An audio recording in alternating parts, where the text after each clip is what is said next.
ବିତୋଷ ମିଶ୍ର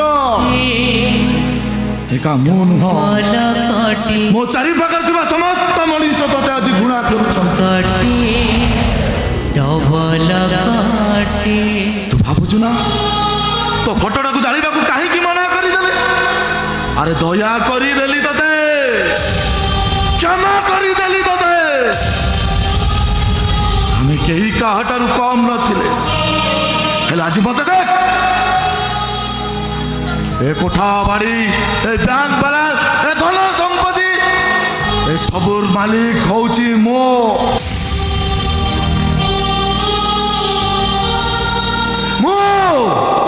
ଆଶୁତୋଷ ମହାପାତ୍ର। ହେଲେ ତୁ ହଉଛୁ ଗୋଟେ ଦାଣ୍ଡର ଭିକାରୀ। ଅବଶ୍ୟ ଏଥିପାଇଁ ତୁ ଦାୟୀ ନୁହଁ, ତୋ ବର୍ବାଦ ପାଇଁ ଦାୟୀ ହଉଛି ତୋ ସ୍ତ୍ରୀ ଗୀତା। ହେଲେ ତୁ କଣ ସମ୍ପର୍କର ପ୍ରଜାପତିଟାକୁ ପାଦରେ ଆଡ଼େଇ ଦେଇ ସମ୍ବାଳାଟାକୁ ହାତରେ ଜାବୁଡ଼ି ଧରିଲୁ ନିଜେ। ସାରା ଜୀବନ ପାଇଁ ପର ପାଖରେ ହାତ ପାତିଲୁ, ହାତ। ଆଉ ତୋ ସ୍ତ୍ରୀ ଗୀତା ଏସବୁ ଅଚଳାଚଳ ସମ୍ପତ୍ତିର ମାଲିକାଣୀ। ହେଲେ ଆଜି ସେ ଦାଣ୍ଡର ଭିକାରୁଣୀ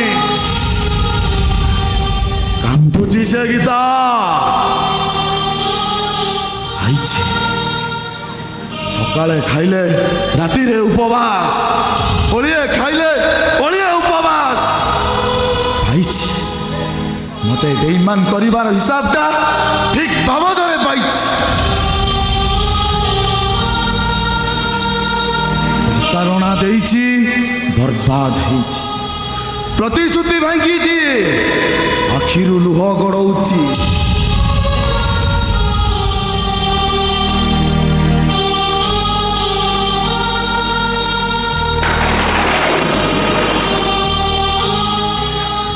ଆଶୁତୋଷ ମହାପାତ୍ର ଛାତିର କଲିଜନକୁ ଟିକ ଟିକ କରିଦେଇଛି। ସେ ଆଖିରୁ ଲୁହ ଗଡ଼ଉଛି, କାନ୍ଦୁଛି।